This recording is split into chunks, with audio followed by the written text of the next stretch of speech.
All right, guys, so I guess I didn't think about actually taking a video of this, but figured it might help somebody. So I'll show you. I just did it, but I'll show you how I did it. So I'm making a barrel vise fitting for this small octagon barrel on this little rolling block 22. And how you do that is, this is my barrel vise from I can't think of it. It's Short Action Customs, but you can do it with any barrel vise this way. This Real Avid vise makes this super nice, being able to angle it fully over. But if you look how I did this, this is actually it's not lead that I poured in here. This is Safe from Brownells. So if you go under here, basically poked a hole in the cardboard, ran it up the barrel, and then sealed it up with tape. You have two pieces of cardboard in here that touch the cardboard on the bottom, and they create a little bit of a gap there so that you can get some pressure when you tighten it down. But now I have a perfect fit. This works for octagon barrels, this works for round barrels. So now I have a perfect fit. You can do this with lead, but you're at a lot higher temperature doing that, so I like to use Safe, plus you don't have to worry about fumes inside.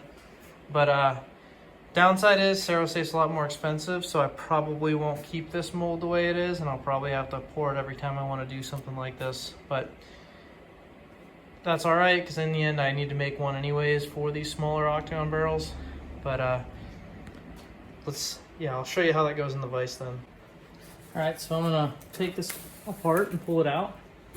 I just literally have this barrel sitting on two cardboard blocks just stacked up. You can obviously make something better than that. So I have this mounted to my mill table.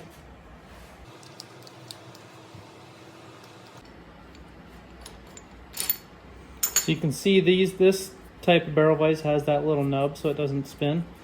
And pull that cardboard out, because those are my spacers. Because if we had a full contact, it wouldn't work. And you can see cardboard wasn't quite touching all the way there in the end, so I will cut that with a bandsaw.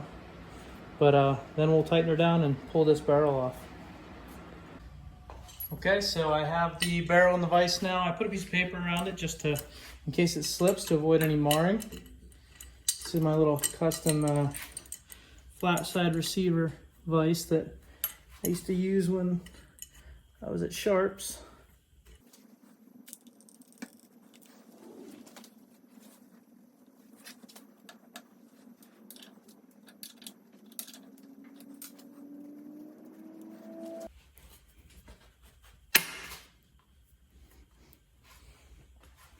All right, took a little bit of convincing, but it finally came off. So I typically, when I'm doing this, I will typically soak these, especially old guns like this, soak them in Croil for a very long time prior to pulling them off. And you can see that Croil actually in there as I'm screwing it off. So like most of the time, if I get something in like this, I probably won't get to it for a good few weeks or so. So as soon as I get it, take it apart and start soaking some of those threads in Croil. That way when I go to take it off, it comes off a little easier. That was pretty difficult, and it looks like I didn't quite get the Croil up around the front as good as I could have. But anyways, that's how you make a custom barrel vise jaws for any size barrel. That works for round barrels, octagon, every barrel you can think of. If you guys have any other recommendations, or if you've done it a different way that's worked for you, let me know in the comments. I'm curious to see. Thanks.